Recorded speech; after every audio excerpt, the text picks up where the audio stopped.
As we gather today, we are privileged to have a personality of her stature among us, one who embodies the essence of transformative leadership in the 21st century. Friends, please join me in welcoming our esteemed keynote speaker for this evening, Kavitha Kalvathundla.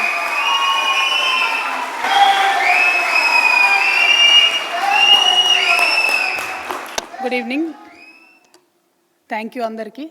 Practice chesira ippardaka etla cheppalna.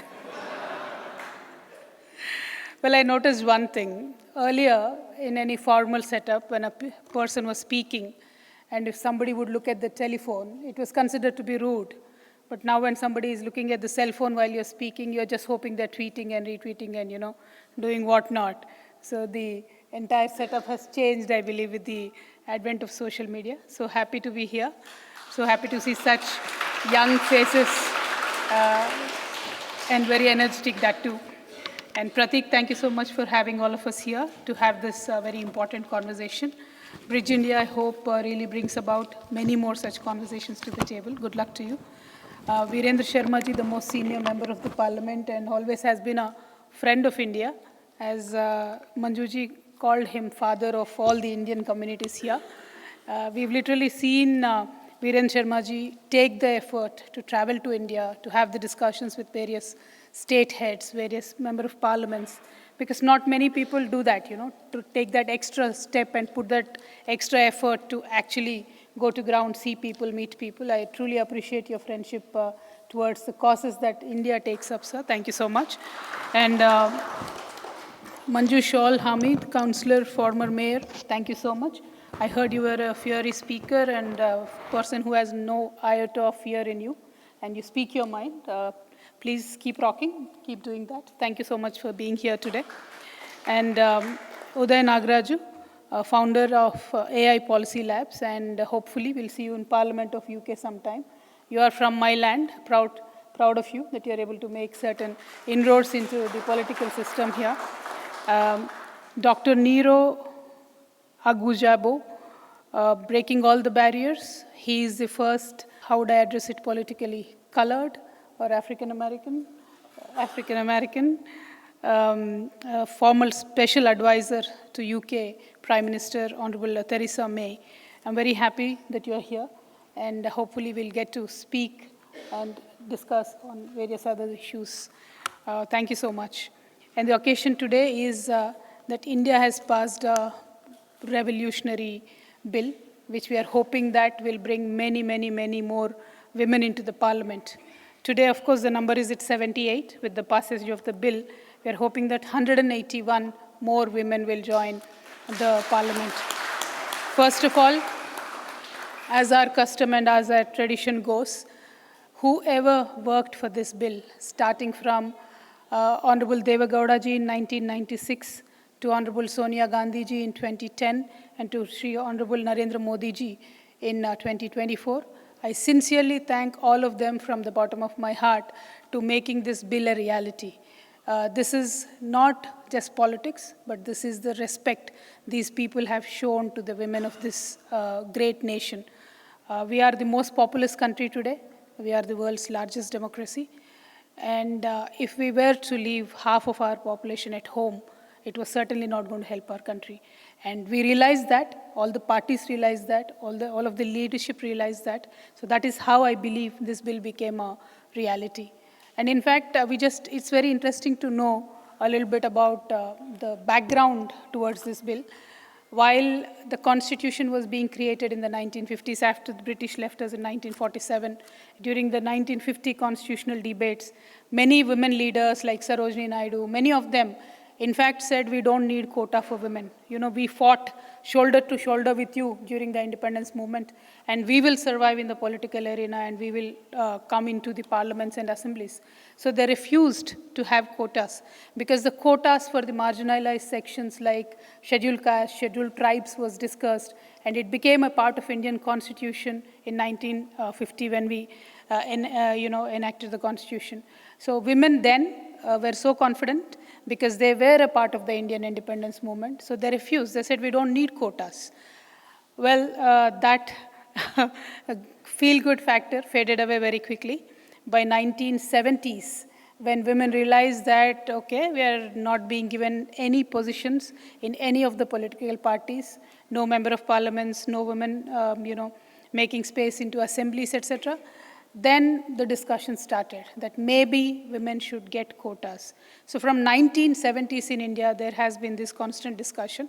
And 1972, I believe, is a year when United Nations theme of that year was to discuss the condition of women in India. So for the first time, I believe the then government of India did an extensive survey on the condition of women in India.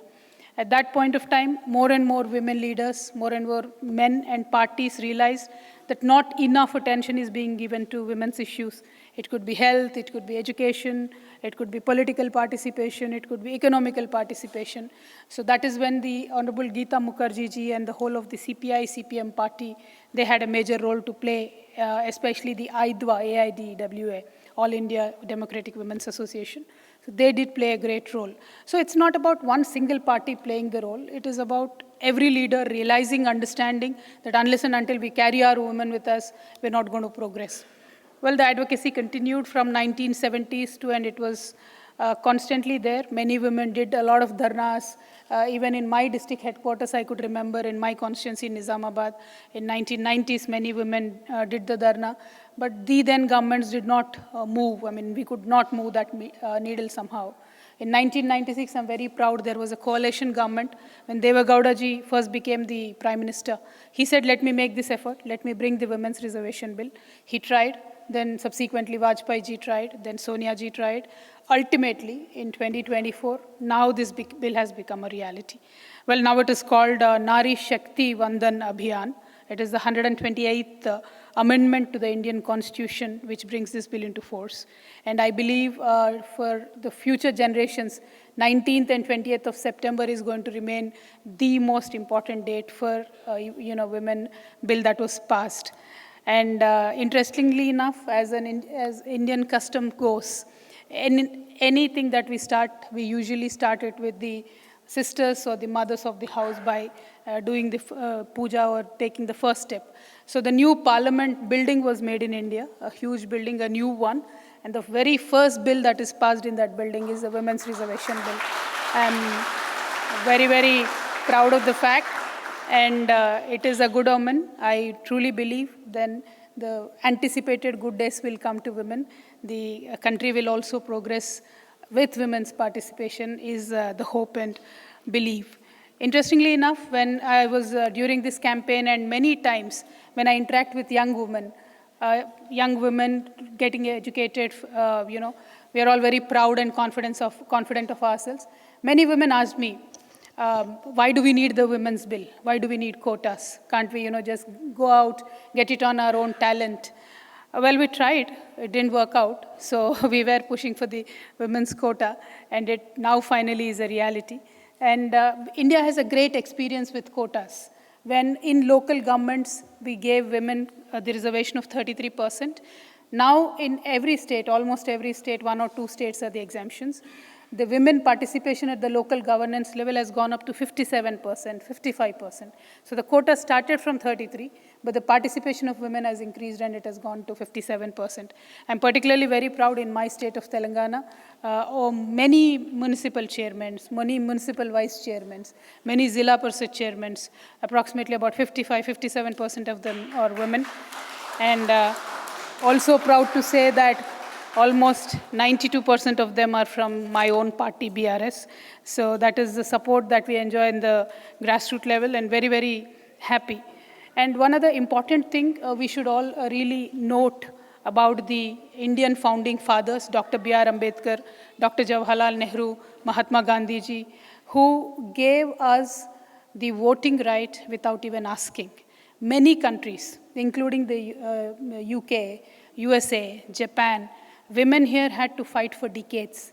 I remember one of the speakers, honorable speakers, was mentioning about in 1928 how they passed a bill of women's suffrage. But in India, we did not have to ask for the women's rights. The visionary leaders thought about it, understood that women have to get the voting right, and we got the voting right. Well, we started off very well, but somewhere we were off the track a little bit, and we are really hoping that we will come back. You know, women are often told a lot of things. Be a good mother, be a good wife, be a wise mother, etc.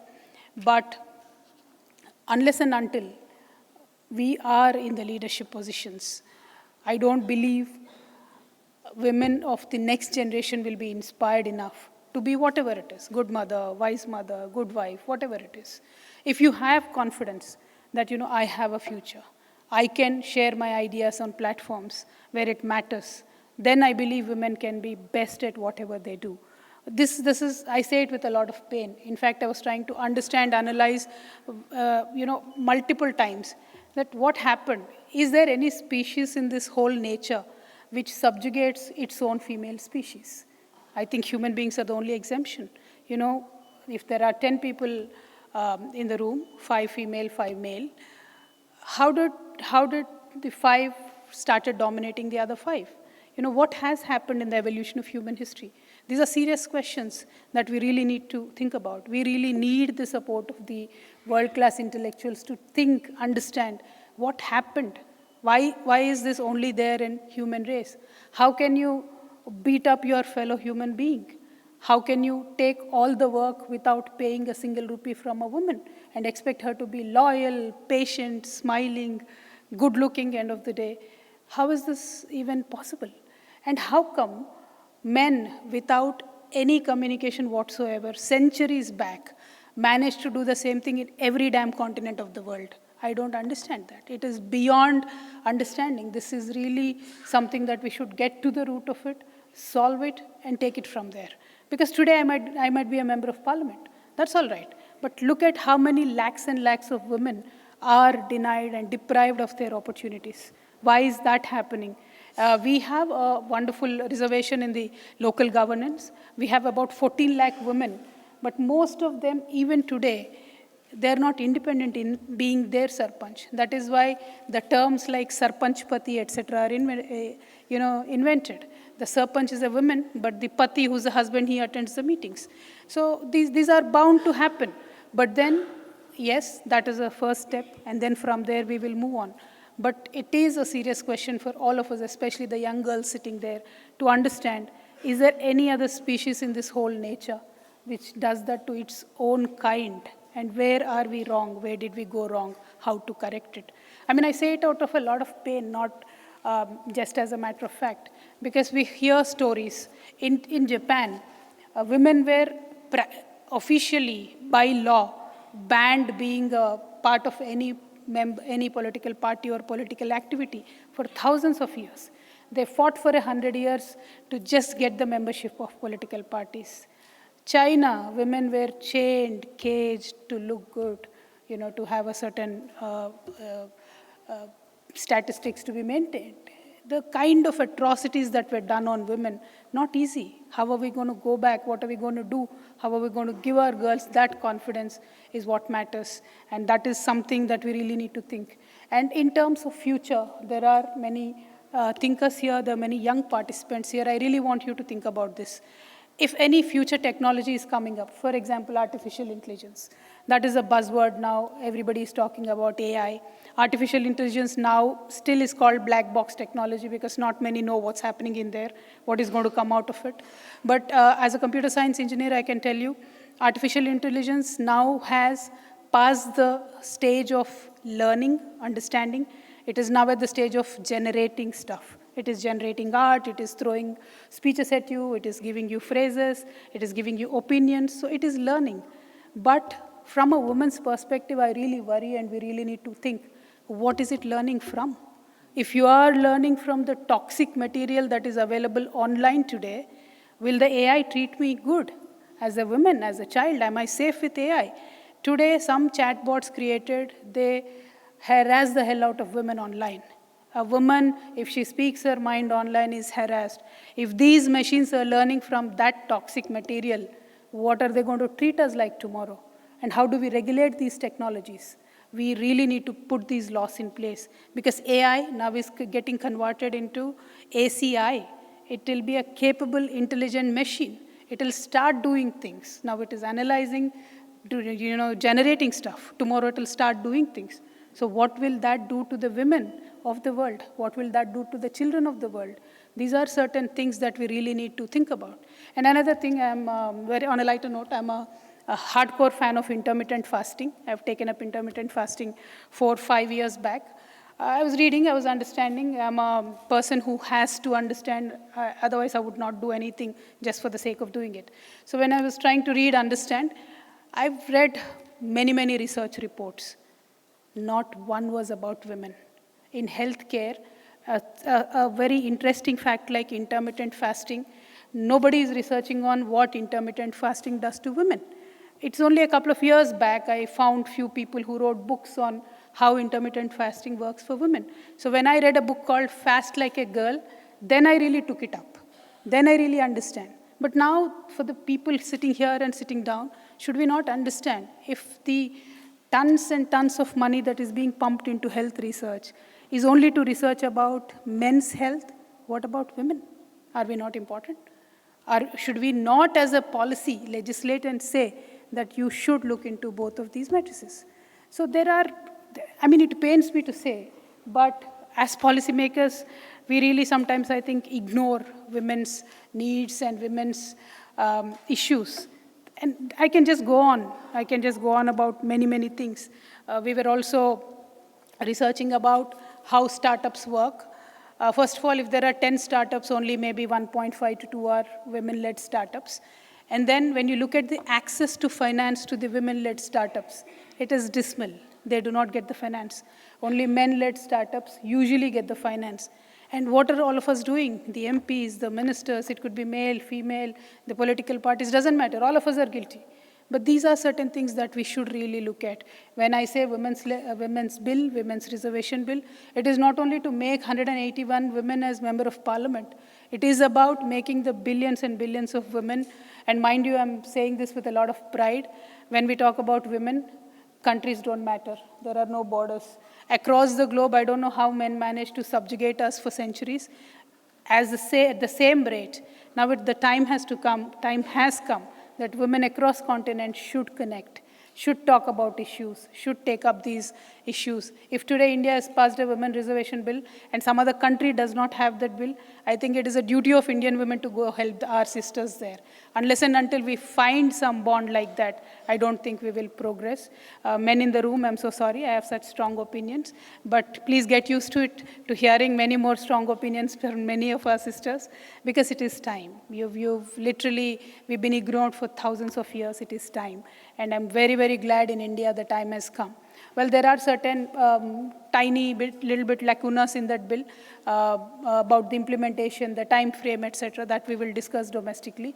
But one aspect of the bill which should be discussed internationally as well, within the women, if you are reserving 33% for women, how are we making sure, because I've seen Manjuji mention about many communities, that representation of women from all those communities is there or not. For example, in India, in this bill, OBC community representation is missing. So I believe OBC community representation also should be added in this bill. We will, of course, fight it out in our own country.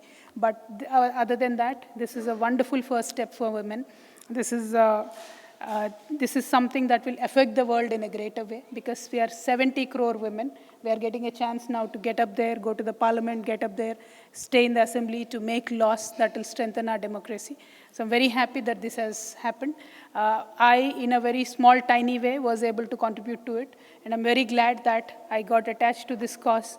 I could do my bit. And all the political parties, all the leaders, especially my leader, KCR Garu, has been very, very, very inspirational and very pivotal in making sure that this bill passed. Because not only now, 10 years back, he gave his commitment. 10 years back, we passed a resolution in our state assembly asking the central government to pass the 33% women's reservation bill. And today it has become a reality. We will make sure the bill touches the lives of every women from every strata. And I'm really glad that I'm here today in London speaking about it. We look up to much more opportunities like this, not only for me, but many more women here. As I said, women of the world, it is time. We should get united. But on the other note, I just want to ask a very interesting a question, because many of us are Indians here, most of you are citizens already. Well, that is cricket season now, ICC, and UK is the defending champion. I'm rooting for India for sure. Whom are you rooting for? You know, how do you deal with that dilemma? I always wanted to ask you. The UK is a defending champion. I think yesterday we were supposed to start the event, but it will happen soon. So I'm just hoping India will get the World Cup home this time. So you... Thank you so much. And I also come from land of Kohinoor, so I really don't want to miss out this opportunity. Well, there is a discussion about Kohinoor happening, and it will go on forever. It's all right. But I just want to ask you, sir, Virendraji, you should also maybe advocate towards this. If you don't feel like giving us the Kohinoor back, it's all right. At least give us back our Vijay Mallya. You know, what is he doing there? With that note, thank you so much, guys. It has been wonderful. Thanks a lot. Bye-bye.